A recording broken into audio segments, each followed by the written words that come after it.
오늘 설교 제목이 뭐죠? 지금은 부흥의 때입니다. 옆에 분과 시작. 지금은 부흥의 때입니다. 주여 부흥을 주옵소서. 제가 지난 8월달 오후 예배 때 지금은 치료받을 때입니다. 9월달에는 지금은 열매 맺을 때입니다 했는데 오늘은 지금은 부흥의 때입니다 라는 제목으로 하나님의 말씀을 전하기를 원합니다. 근데 설교를 40년 이상 했는데 왜 설교가 그렇게 어렵습니까? 수도꼭지 틀면 줄줄 나올 줄 아는데 여러분 그렇지 않거든요. 우리 권 목사님 주일마다 설교 말씀, 새벽 기도만 말씀이 너무 좋은데 할 때마다 기도 많이 해주시기 바랍니다. 저는 이 주일날 특별히 오늘 같은 창립 기념일에 설교한다 할 부담이 억수로 많이 됐고요. 또 1부, 2부 예배 한다 보니까 그래요. 그리고 잘 해야 된다고 생각하니까 안 되는 거예요. 그리고 또 저는 할 수 있는 대로 설교 말을 쉽게 하고 재미있게 하고 은혜스럽게 하고 또 감동되게 하고 또 깊이 있게 하고 또 생활에 적용되게 해야 된다는 우리 김진홍 목사님은 그걸 들으면서 그걸 실천해보려고 애를 쓰는데 안 되는 거예요. 오늘 좀 죽을 쓸 수도 몰라요. 형제해 주시고 들어주시면 좋겠습니다. 우리 에스겔서 말씀은 하나님께서 선지자 에스겔을 불러서 하나님 말씀을 대언하는 내용인데요. 전반부 1장에서 24장까지는 하나님께서 이스라엘 나라를 심판하신 내용이 나오고 25장에서 32장까지는 이스라엘을 괴롭혔던 주변의 열방 나라들도 하나님의 심판받는 데 대한 예언이 나오고요. 마지막 33장에서 48장까지는 이스라엘 나라가 회복되고 하나님의 새 언약을 받게 되는 예언이 등장합니다. 그리고 오늘 37장 말씀은 마른 뼈들이 살아나는 환상을 말씀하고 있습니다. 오늘 본문에 보니까 하나님께서 선지자 에스겔을 데리고 산골짜기로 올라갔습니다. 그리고 마른 뼈 환상을 보여주셨습니다. 그리고 난 뒤에 이것이 능히 살 수 있겠냐 물으시고 있습니다. 이 말씀은 하나님께서 에스겔 선지자로 하여금 하나님의 말씀을 대언하여서 이를 살려낼 것을 간접적으로 말씀하고 있는 것입니다. 에스겔 말씀에 순종해서 에스겔은 하나님의 말씀을 대언했더니 마른 뼈들이 살아나서 나중에 보니까 큰 군대를 이루었다는 것이 오늘 본문의 대략적인 이야기입니다. 근데 본문 2절 말씀 보니까 하나님이 에스겔을 그 뼈 사방으로 지나게 하셨는데 가까이 가서 더 보니까 마른 뼈들이 뼈가 심이 많고 아주 말랐다 하는 그런 이야기입니다. 에스겔은 이 광경을 보면서 마음속으로 엄청 놀랐을 것입니다. 왜요? 에스겔 선지가 본 이 내용은 마른 뼈 뭡니까? 해골들, 시체들, 죽은 시체들을 보게 된 거거든요. 자, 우리 3절 말씀 같이 한번 읽어보겠습니다. 3절요. 시작. 그가 내게 이르시되 인자야 이 뼈들이 능히 살 수 있겠느냐 하시기로 내가 대답하되 주 여호와여 주께서 아시나이다. 이 뼈들이 능히 살 수 있겠느냐 하고 물으셨습니다. 하나님은 에스겔을 통해서 이 뼈들을 살리기를 원하셨고 또 그렇게 하시기를 원하셔서 이런 말씀을 주시지 않았나 생각해 볼 수 있습니다. 자, 그러면 여기서 마른 뼈들은 뭐를 상징할까요? 마른 뼈는 11절 말씀 보니까 인자야 내게 이르노니 인자야 이 뼈들은 이스라엘 온 족속이라. 그들이 이르기를 우리의 뼈들이 말랐고 우리의 소망이 없어졌으니 우리는 다 멸절되었도다 하느니라. 여기서 볼 때 골짜기에 가득한 마른 뼈들은 범죄한 이스라엘 나라를 말하고 있습니다. 이스라엘 백성이 하나님 앞에 우상 숭배하고 말씀에 불순종함으로 바벨론의 포로로 붙잡혀 갔습니다. 그래서 지금 포로 생활하고 있는 겁니다. 고난에 엄청난 어려움을 겪고 있습니다. 그것도 당장 70년 동안이나 긴 기간 동안에 고생을 하고 말할 수 없는 압박과 서러움 속에 생활하는 그 모습이 바로 마른 뼈와 같고 송장과 같다 그렇단 이야기입니다. 이스라엘 백성이 마치 살았으나 죽은 자와 같이 절망 상태에 있다. 소망이 없다. 도저히 일어날 수 없다. 신음하고 탄식하는 그 모습을 이렇게 그려놓고 있다는 말씀입니다. 그렇다면 여기 골짜기에 가득한 마른 뼈들은 오늘 우리한테는 누구를 이야기하겠습니까? 주석가 성경 주석가이신 박윤선 목사님은 죄와 허물로 죽은 우리 인간들을 말한다. 특별히 불신자들을 말한다고 말하고 있습니다. 영적 측면에서 이야기하는 겁니다. 불신자는 육신은 살아있으나 영은 죽어있기 때문에 그렇습니다. 그래서 에베소서 2장 1절에도 당시 에베소 성도를 향하여서 허물과 죄로 죽은 우리라고 말씀하고 있죠. 에베소 성도들이 예수 믿기 전의 상태, 오늘 우리도 예수 믿기 전의 상태가 그렇다. 그리고 육신은 살아있으나 그 영은 죽은 중생하지 못한 그리스도인들, 그 중생하지 못한 교인들을 의미하기도 합니다. 교회는 오래 다녔는데 생활은 하나도 안 변하고 신앙성은 오래 했는데 도무지 성장이 없는 그런 모습입니다. 요한계시록 3장 1절에 보면 당시 4대 교회 교인들이 향해서 예수님이 이런 말씀하십니다. 내가 내 행위를 안 하니 네가 살았다 하는 이름은 가졌으나 죽은 자로다 말씀합니다. 이 말씀은 교회는 다니고 있지만 예수를 믿는다고 하지만 집사 직분을 받기는 받았지만 누구 말 떠나 모태 신앙이라고 자랑은 하고 있지만 실상은 네 신앙은 지금 잠자고 있다. 아무것도 하지 못하고 있다. 거듭나지 못했다. 그래서 다성과 형식이 졌고 형식에 젖어서 교회 생활을 하고 있는 그런 사람들을 가르쳐서 마른 뼈들이라고 말하고 있는 것입니다. 그렇다면 오늘 에스겔서의 32장 말씀 통해서 우리 하나님께서 우리에게 주시고자 하는 그 말씀이 무엇이겠습니까? 바로 이런 마른 뼈와 같은 그런 상태에 있는 사람들을 하나님은 살리기를 원하신다는 말씀입니다. 에스겔 선지자에게 인자야 이 뼈들이 능히 살 수 있겠느냐 물으십니다. 이 말은 하나님의 소원이 에스겔 선지자를 통해서 죽은 영혼들을 다시 살려내기를 원하신다는 그런 말씀을 하고 있는 것입니다. 에스겔은 인간적으로 생각할 때 어떻게 시체가 마른 뼈가 살아날 수 있냐 마음속으로 그렇게 생각했을 것입니다. 그런데 하나님은 죽은 나사로도 살리시고 죽은 자도 살리시는 그런 능력이 하나님입니까? 그래서 하나님은 오늘 우리에게 교회는 다니지만 하나님 말씀도 없고 은혜도 없고 기쁨도 없이 그냥 다성과 형식 젖은 우리를 살리기를 원하신 것입니다. 오래 신앙을 했지만 직분을 감당하고 있지만 제대로 할 일을 못하고 있는 우리를 살리기를 원하시는 것입니다.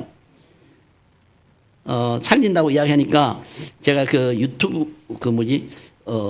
쿠팡 플레이로 옛날에 낭만 닥터 김사부 그걸 봤는데 엄청 감동적으로 봤습니다.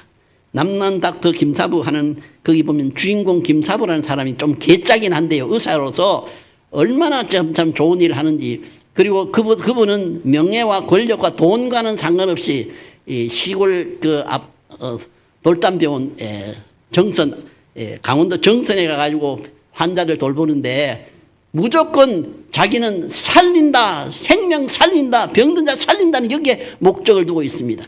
그래서 밑에 있는 후배 의사가 선생님은 위대한 훌륭한 또 존경받을 그런 의사가 되기를 원합니까? 어떤 의사가 되기를 원합니까? 나는 환자들이 꼭 필요한 의사가 되기를 원한다. 그런 이야기를 하셨습니다. 그리고 하는 말 중에 의사들은 내가 왜 살아야 되는지 하는 이 질문을 잠시라도 잊으면 안 된다. 내가 왜 살아야 되는지 하는 그걸 생각하고 사는 것이 바로 낭만이라는 그런 말을 하는 걸 들으면서 굉장히 감동이 되었습니다. 오늘 우리가 왜 살아가십니까? 왜 이 땅에 사십니까? 죽은 영혼 같은 우리가 살아서 생명 살리는 일을 하는 것이 하나님께서 우리에게 주신 사명이요 특별한 은혜인 줄 믿습니다. 교회에 나오지만 경건의 모양 있고 능력도 없고 입을 열어서 전도하라 하면 한마디 말도 못하고 기도하라 하면 도망치고 또 찬양도 제대로 못하고 주일 성수도 제대로 못하고 물질 생활도 제대로 못하는 우리가 될 때가 많지 않습니다. 그런데 오늘 주님께서는 인자야 이 뼈들이 살 수 있겠느냐 아무아무개야 아무아무 집사야 너희 영이 살 수 있겠느냐 지금 이 시간 묻고 있습니다. 부흥이 뭡니까? 부흥이란 죽은 영혼이 다시 살아나는 것을 부흥이라고 말하고 있습니다. 여기서 마른 뼈들이 다시 살아난다는 것은 뭘 말합니까? 이스라엘 백성들이 포로 생활에서 포로 상태에서 신음하고 고통하다가 다시 해방되어서 본국으로 돌아와서 새 생활을 시작하는 것을 말하는 것입니다. 이스라엘 백성은 포로 생활을 끝내고 본국으로 다시 돌아오는 것 바로 진정한 부흥은 이런 생기 살아나는 것을 말하는데 그 부흥은 역시 나 자신의 심령에부터 출발하고 시작된다는 사실입니다. 하나님은 하나님의 사람 에스겔을 통해서 그리고 하나님의 말씀과 하나님의 영을 통해서 살리기를 원하십니다. 하나님은 죽은 영혼, 잠자는 영혼을 살리는 게 하나님의 소원입니다. 그런데 하나님은 그렇게 소원을 가지고 있는 사람을 통해 사는데 그때마다 세우신 하나님의 사람이 있습니다. 그 사람을 통해서 이루신 방법이 첫째는 말씀이고 둘째는 성령을 통해서 이루어 가신다는 사실입니다. 자, 마른 뼈 같은 내 생명이 어떻게 살아날 수 있습니까? 하나님께서 먼저 우리에게 말씀을 주십니다. 말씀을 들음으로 새 생명이 살아나는 역사가 일어나야 하는 것입니다. 그리고 성령의 통해서 구원의 확신, 거듭남의 감격을 가져야 된다는 것입니다. 사도행전 보면 우리가 하나님 앞에 성령 받는 방법을 4가지를 말합니다. 첫째는 말씀을 들을 때 성령을 받을 수 있습니다. 또 죄를 회개할 때 성령 받을 수 있습니다. 그리고 기도할 때 성령이 임합니다. 그리고 안수기도할 때 이런 성령의 역사가 일어난다는 사실인 것입니다. 여러분 잘 아는 록펠라라는 사람, 세계적으로 갑부. 이 록펠라가 40대 초반에 세계에서 최고 부자였습니다. 완전히 인간적으로 성공했습니다. 어떻게나 돈 모으는데 어떻게나 참 가는데 약한 사업하는 사람들 다 깔아 뭉개서라도 자기는 이렇게 했습니다. 그런데 50대에 와서 병이 들었습니다. 탈모, 머리가 빠지기 시작했고 또 소화가 하나도 안 되었습니다. 그래서 빵 한 조각밖에 먹을 수가 없었습니다. 그리고 불면증에 시달렸습니다. 그렇게 부자고 돈 많은 사람이 먹지를 못하고 잠을 제대로 못 자니까 미칠 지경이었습니다. 그래서 그 50대 초반에 신문 기자들은 그 록펠라 사망이라는 그걸 벌써 갖고 언제 죽은지 모르지만 금방 죽을 것 같다고 예상했습니다. 그러다가 어느 날 잠이 안 와서 자기 집 거실을 왔다 갔다 하다가 거기 놓인 성경을 탁 폈는데 그 말씀이 바로 누가복음 6장 38절 주라 그리하면 너에게 줄 것이니 곧 후이되어 누르고 흔들어 넘치도록 하여 너에게 안겨주리라. 이 말씀을 듣는 순간에 아하 내가 이때까지 주는 거는 한 번도 못했는데 이제는 주는 삶을 좀 살아야겠구나 큰 감동받고 은혜를 받아서 그때부터 그 다음날 일어나서 비싼 때 시켜서 어떻게든지 나누고 베푸는 그걸 한번 생각해보라 해서 생긴 것이 록펠라 재단이라고 생겼습니다. 그래서 그 록펠라 재단에서 많은 교회를 세우고 학교를 세우고 가난하고 어려운 전 세계에 흩어진 많은 사람들이 구제하는 그 일을 열심히 했었습니다. 그랬더니 희한하게도 건강이 회복되었습니다. 금방 죽을 줄 알았는데 그는 97세가 되어서 세상을 떠났다는 그런 이야기가 있습니다. 나누고 베푸는 이것이 얼마나 큰 축복인가 말씀을 통해 깨닫고 인생이 달라지게 된 것입니다. 그 다음에 어거스틴 이야기 잘 아시죠? 탕자 어거스틴. 너무나도 소년시대 방탕한 생활을 했으면 술 마시고 또 술에 취하고 사생활을 낳고 완전히 인생이 망가진 인생을 살았습니다. 그러다가 어느 날 어느 공원을 지나는데 그 공원의 벤치에 떨어진 성경이 있는데 주워 읽으라는 음성이 들렸어요. 그렇게 덮여서 들어봤더니 밤이 깊고 낮이 가까웠으니 그러므로 우리가 어둠의 일을 벗고 빛의 갑옷을 입자.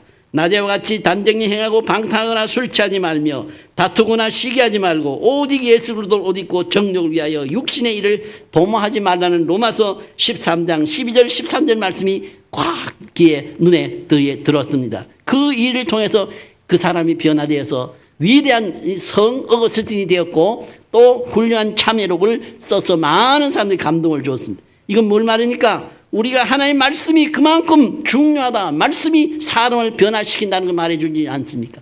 사람은 잘 안 변하는데 한 가지 변하는 방법 꼬셔서라도 말씀 앞으로 데려오면 말씀 듣는 중에 회개하고 말씀 중에 변화된 역사가 일어날 줄로 믿습니다. 우린 주일마다 권충실 목사님 통해서 은혜를 많이 받습니다. 여러분 말씀에 은혜가 많이 됐죠? 말씀이 너무 좋죠? 근데 거기만 머물러 있으면 안 돼요. 말씀 듣고 난 뒤에 어떻게 해야 되죠? 듣고 잘못된 것은 뭐 해야 된다? 회개해야 됩니다. 회개해야 변화가 일어납니다. 회개가 뭡니까? 회개는 또 하고 개하고 하는 게 아니고 해하고 개하고 하는 겁니다. 한문으로 돌이킬 회, 고칠 개. 그게 회개라는 것입니다. 동쪽으로 열심히 가는 사람이 회개하면 뭡니까? 뒤를 돌아서는 것이 아니고 뒤를 돌아서 이제는 서쪽으로 향해 가야 됩니다. 이게 회개인데 오늘 많은 사람들이 신앙생활하면서 말씀 듣고 좋다, 은혜 된다. 나는 그렇게 살면 안 되지. 이렇게 해는 하는데 괴를 안 해서 변화되지 않습니다. 가룟 유다가 있고 베드로가 둘 다 예수님을 배반했습니다. 예수님 마음에 가슴에 못을 박았습니다. 예수님을 팔아서 제사장대 은 30 받고 팔았는 가룟 유다가 나중에 가서 어떻게 됩니까? 자신의 잘못을 깨닫고 받았던 돈을 대상 도로 갖다 주고 나중에 목매달아 자살하는 그런 가룟 유다. 이 반면에 베드로는 예수님을 큰 소리치고 장을 담았는데 절대로 예수님 부인하지 않겠다고 배반하지 않겠다 해놓고 3번이나 예수님 부인하고 난 뒤에 닭 우는 소리 듣고 통곡하면서 눈물 흘리면서 회개해서 놀라운 예수님의 제자가 되고 또 나중에 십자가에 거꾸로 매달려 죽는 그런 훌륭한 인물이 되었다는 이야기입니다. 회하고 개하고 해야 회개해야 변화가 되고 회개해야 세상은 되고 회개돼야 하나님께서 역사해 주신다는 사실입니다. 우리 자신이 내 자신부터 회개하면 가정이 변하고 교회가 변하고 새롭게 되는 역사가 일어날 줄 믿습니다. 자, 옆에 분과 인사합니다. 부흥은 내게로부터 일어납니다. 내가 먼저 말씀과 성령으로 변화되십시다. 두 번째로 교회와 나라의 부흥이 일어나야 합니다. 오늘 본문 7절에서 10절 말씀을 보면 에스겔 선지자가 하나님의 명하신 대로 마른 뼈들을 향해서 대언을 했습니다. 그랬더니 소리가 나고 움직이고 이 뼈 저 뼈가 들어맞아서 뼈들이 서로 연결되었다고 했습니다. 그리고 에스겔이 살펴보니 그 뼈가 힘줄이 생기고 살이 오르며 그 위에 가죽이 덮였다고 했습니다. 그런데 그 속에는 아직 생기가 없었습니다. 그랬을 때 다시 에스겔에게 너는 생기를 향하여 대언하라 하셨습니다. 그래서 생기를 향하여 대언했습니다. 주 여호와께서 이같이 말씀하시기를 생기야 사방에서 와서 이 죽음을 당한 자에게 불어서 살아나게 하라고 말씀하셨습니다. 그래서 에스겔은 다시 하나님의 명령대로 다시 대언했습니다. 그랬더니 그들에게 들어가면서 생기가 들어가서 살아났고 또 일어나 서는데 큰 군대가 되었다고 말씀하고 있습니다. 이렇게 함으로 결국 마른 뼈들이 살아나서 군대를 이루었다는 내용이 오늘 본문의 말씀입니다. 오늘 이 말씀에서 우리에게 무엇을 가르쳐줍니까? 마른 뼈들은 바벨론 포로로 잡혀간 이스라엘 백성들을 말씀드렸습니다. 뼈들이 다시 살아났다는 말은 무슨 말입니까? 그 당시에 포로 생활을 다시 돌아와서 본국으로 돌아와서 새롭게 인생을 살게 되고 새롭게 나라가 형성되었다. 절망하던 나라, 희망이 없던 나라가 다시 살아나게 되었다는 것입니다. 이스라엘 민족이 하나 되는 역사, 회복의 역사, 부흥의 역사가 일어났다는 것을 말씀하고 있는 것입니다. 오늘 특별히 7절 하반절 보세요. 이 뼈 저 뼈가 들어맞아 뼈들이 서로 연결되더라는 말씀이 나오는데요. 이것은 바로 하나의 공동체, 살아 움직이는 연합된 공동체를 이루었다 하는 것을 말합니다. 마른 뼈 같은 절망적인 이스라엘 민족이 포로 생활에서 해방되고 본국으로 돌아왔는데 이제는 하나된 공동체, 민족 공동체를 이루게 되었다. 나라의 부흥, 민족의 부흥이 일어났다는 것을 말씀합니다. 저는 오늘 창립 기념일을 맞아서 이 말씀을 연결시키면서 첫째 이런 생각 들었습니다. 우리 교회가 하나 되고 또 우리 민족이 다시 부흥되고 살아나는 것을 말씀을 통해 볼 수 있습니다. 그런데 지난 1919년 코로나로 인하여서 우리 예배를 온전히 못 드리고 인터넷 예배 드리면서 많이 교회가 사그러졌고 또 윤석열 대통령 비상계엄과 탄핵 문제 때문에 교회 다니는 사람들이 둘로 갈라지고 또 상처를 입고 해서 많은 어려움을 겪어서 교회가 많이 침체되고 교인들이 많이 줄었다는 이야기 듣습니다. 권 목사님이 우리 총회 통합 측면에도 2만 명이 줄었다는데 전국적으로 엄청 많이 줄었을 것입니다. 우리 교회는 작년에 또 하나의 시련을 통해 또 많은 어려움을 겪었죠. 그러나 이제 거의 다 회복되었습니다. 조금 남았는데 완전히 회복될 줄 믿습니다. 이제 다시 행진하면서 부흥을 향해 나아가고 있습니다. 오늘 우리 교회 나이가 몇 살이에요? 47 보면 젊었습니까? 안 젊었습니까? 엄청 젊었죠. 아주 청년입니다. 또 한창 일할 나이입니다. 지금이 바로 부흥을 이룰 때인 줄 믿습니다. 조금만 더 힘쓰고 조금만 더 기도하고 조금만 더 사랑하고 하면 놀라운 부흥, 발전, 성장 일어날 줄 믿습니다. 저는 우리 교회에 정말 장점이 3개가 있는데 첫째는 새로운 성전을 하나님 주셨습니다. 이 주위에서는 최고 성전이 좋습니다. 성전 자체가 한 건 아니지만 그래도 안 믿는 불신자들은 이사를 오든지 하면 뭡니까? 그 주변을 살펴보거든요. 그리고 또, 홈페이지를 살펴봅니다. 보니까 괜찮거든요. 근데다가 카페도 있죠. 도서관도 있죠. 동네 체육관, 저기 구본당 지하에 가면 탁구 그리고 당구장도 있습니다. 왜? 이거는 지역 주민들을 섬기기 위해서 만든 것입니다. 안 믿는 사람들이 탁구 치러 많이 온다는 이야기를 듣습니다. 이건 좋은 장점입니다. 거기다가 교회 오면 분위기가 좋습니다. 제가 여러 군데 많이 교회를 가보지만 우리 교회만큼 분위기 좋은 데가 잘 없어요. 이거 큰 장점이에요. 세 번째, 그보다 더 중요한 것은 담임 목사님 말씀이 너무 좋습니다. 큰 장점이죠. 이게 얼마나 큰 은혜입니다. 그래서 우린 여기서 이제 만족하면 안 되고 앞으로 전진해 나가야 되는데 우리 교회가 어떻게 하면 부흥 발전할 수 있을까? 첫째는 예배가 살아 역사해야 됩니다. 말씀 통해 은혜 받고 말씀 통해 성령 받고 말씀 통해 기도의 불을 붙여야 될 줄 믿습니다. 둘째는 소그룹인 이 작은 모임, 바로 뭡니까? 우리가 뭐 하고 있죠? 구역 모임, 구역 예배가 살아있는. 여러분 구역 예배 시시하게 생각하면 안 돼요. 구역마다 모여서 말씀의 은혜 나누고 삶을 나누고 은혜 받는 그런 역사가 일어나야 될 것입니다. 이렇게 두 날개, 대그룹 예배의 날개, 소그룹 이 구역 예배의 날개가 활활 날아오면 놀라운 부흥이 일어납니다. 순복음교회가 조영기 목사님 계실 때 우리나라 처음으로 구역 예배를 만들었는데 60만 70만이 나오니까 감당이 안 되잖아요. 그 대신에 구역을 만들어가 구역장이 죽도록 충성을 했습니다. 빨간 가방 들고 다니면 이 구역장 알아줍니다. 그거 보통 게 아니에요. 열심히 충성하고 헌신을 다른 데 이사가도 또 따라가고 하고 막 그래가고 그만큼 부흥되었습니다. 그런 놀라운 역사가 일어나야 한다는 것입니다. 초대 예루살렘 교회가 바로 그런 아닙니까? 예배가 살았고 또 소그룹이 살아서 서로 나누고 떼글 떼고 사랑하지 않았으면 기도의 불 활활 타오르지 않았습니까? 그 다음에 베드로가 한번 설교할 때 3,000명이 회개하는 그런 역사도 일어나지 않았습니까? 우리는 이단한테 빼앗긴 게 세 가지인데 뭘 빼앗긴냐? 첫째, 전도하는 거 빼앗겼습니다. 그 다음 또 사랑이 많이 식었습니다. 셋째, 충성봉사가 식었습니다. 정상적인 기성교인 1단은 잠자고 있고 2단이라고 손가락질하는 2단은 지금 살아서 움직이고 있는 것입니다. 이거 다시 찾아와야 됩니다. 신천지가 얼마나 열심히 전도하는지, 신천지가 얼마나 자기들끼리 사랑이 많은지 놀랍습니다. 얼마나 열심히 충성봉사하는지.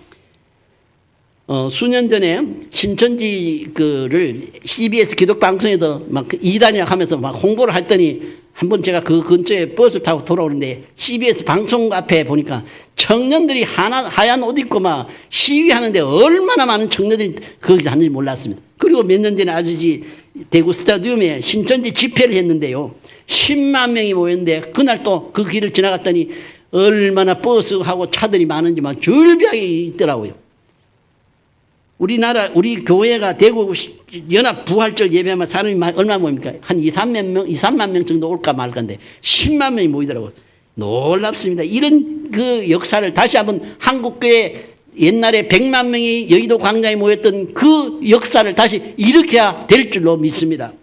1907년도에 평양에 대부흥운동이 났거든요. 그때는 목사가 길선주 장로님이었는데 한 번은 자기 그 친구가 세상을 떠나면서 자기한테 부탁했는데, 야, 우리 재산이 있는 거 이거 좀 네가 좀 잘 관리해주고 정리 좀 해달라고 부탁했습니다. 그런 가운데서 이제 부흥 사경회, 말씀 사경회 열렸는데 장대현 교회에서 열렸는데 며칠 지나가도 사람들이 냉랭하고 이 도무지 그 성령 역사가 일어나지 않는 거예요. 그런데 그때 이 길선주 장로가 은혜를 받고 제가 바로 아간과 같은 죄인입니다 하면서 옛날에 그 요즘식으로 하는 $100 내가 떼먹었는데 이걸 회개합니다 하고 눈물 흘리면서 막 회개하니까 옆에서 난 뭐 서로를 훔쳤고 뭘 훔쳐하면서 막 자기 잘못을 다 이야기해. 그래가지고 놀라운 회개 역사가 일어나게 되었다는 그런 이야기입니다. 성경을 공부하고 사경의 가운데 성령의 임재가 일어났고 철저한 회개가 일어났습니다. 한국교회 폭발적인 성장이 그때 시작되었다고 합니다. 한국교회사에서 중요한 전환점이 일어났는데 장대인 교회에서 시작된 부흥 역사가 한국 전역으로 퍼져나갔다는 것입니다. 개인과 교회의 영적 성장을 통해서 죄의 고백과 함께 성령의 역사가 강하게 나타난 것이 바로 그 역사 때문이었다고 합니다. 자, 예루살렘 교회 여러분 아셨죠? 장대인 교회 아시죠? 그 다음에 여기 못지않게 안디옥 교회가 나오는데 안디옥 교회는 어떤 교회였습니까? 열심히 전도하는 교회였습니다. 핍박받아서 곳곳으로 흩어졌는데 안독이라는 곳에 가서 안 믿는 사람한테 전도해서 매주마다 새신자들이 새가족들이 몰려오는 교회를 이루었고, 자기 교회도 어려운데 본 예루살렘 교회가 어렵다는 소문 듣고 구제 사업을 보냈고, 또 선교사를 파송했습니다. 교회가 부흥되는 중에 성령이 선교사를 파송하는 음성 듣고 바나바와 바울, 그 교회 제일 일꾼 되는 바나바 바울을 파송했습니다. 그래도 교회는 망하지 않고 계속해서 성장하고 발전했습니다. 역사적으로 일본 제외하고는 선교하는 나라가 다 축복받았다고 합니다. 선교하는 교회도 축복받았고 선교하는 교회가 놀라운 부흥 역사를 이루었다고 합니다. 우리나라에 기독교가 들어온 지가 약 140년이 되었습니다. 옛날에 우리나라가 얼마나 못하는지 세계에서 가나가 제일 꼴찌, 그 다음 꼴찌의 두 번째가 우리 한국이었습니다. 그리고 이승만 대통령 당시에 우리나라는 북한보다도 3배나 못 살았습니다. 북한이 우리보다 3배나 더 잘 살았습니다. 지금은 어떠냐? 남한이 북한보다도 60배 이상 더 잘 사는 나라가 되었다고 합니다. 왜 그렇습니까? 우리나라가 교회가 들어오고 기독교가 들어오고 북한은 기독교를 탄압해서 기독교가 한 개도 없이 만들어버렸기 때문에 그것과 함께 부흥 역사를 이루었는데, 우리나라는 원조 받던 나라인데 세계에서 유일하게 원조해준 나라가 대한민국이라 합니다. 이거 얼마나 자랑스럽습니까? 그리고 세계에서 강력한 국가 순위를 이야기했는데 원래 통계입니다. 미국이 첫째, 중국 둘째, 러시아 셋째, 독일 넷째, 다섯째 영국, 여섯 번째가 대한민국, 그 다음에 7번째 프랑스, 8번째 일본보다 우리가 더 잘 사고 더 부흥된 나라, 부흥한 나라 되었다는 겁니다. 이런 걸 보면 참 놀랍지 않습니까? 근데 우리나라 볼 때 제일 못하는 게 뭡니까? 정치입니다. 정치. 그래서 김정은 목사, 이 정치하는 사람 전부 브라질로 다 보냈으면 좋겠다 이거는. 그래서 우리는 어쨌든 나라와 민족을 위해서 기도를 많이 해야 됩니다. 그리고 나라 민족을 위해서 기도할 뿐만 아니라 정치 위정자를 위해서 기도해야 될 것입니다. 김진욱 목사님은 한국은 중심 종교가 기독교다. 그리고 교회는 희망 제작소다. 교회가 희망을 주는 그런 교회가 되어야 된다. 꿈을 주는 교회가 되어야 된다. 잠언 29장 18절에 묵시가 없으면 백성이 방자히 행한다 했는데, 김종원 목사님은 꿈이 없는 백성은 백성은 망한다 했고, 또 비전이 없는 백성은 망할 짓을 한다는 그런 말이 있습니다. 여러분, 영남제일교회 이름이 좋습니까 나쁩니까? 제가 생각해봐도 이름 잘 지은 것 같아요. 꿈이 있는 교회지 않습니까? 그래도 우리 동기들 만나면 대구 제일교회보다 더 좋잖아, 더 크잖아, 이런 이야기 합니다. 하여튼 이름 잘 짓는데, 하나님께서 여기다가 이제 힘을 합쳐서 창립 47주년을 동시에 날마다 기도에 불 붙이고 성령에 불 붙이고 은혜에 불 붙이고 할 때 하나님께서 부흥의 역사가 일어나게 될 줄 믿습니다. 부흥은 나로부터 옵니다. 살린다, 살리자. 말씀과 성령으로 살리는 역사 이루어가기를 원합니다. 그리고 나라와 민족을 위해서, 나라와 교회를 위해서, 교회와 민족을 위해서 열심히 기도해서 오순절의 성령의 역사, 평양 대붕의 역사가 일어나서 성서한국, 통일한국, 선교한국, 세계 선교를 이루어가는 우리 영남대교 모든 성도들 다 되시기를 주님의 이름으로 간절히 축원합니다.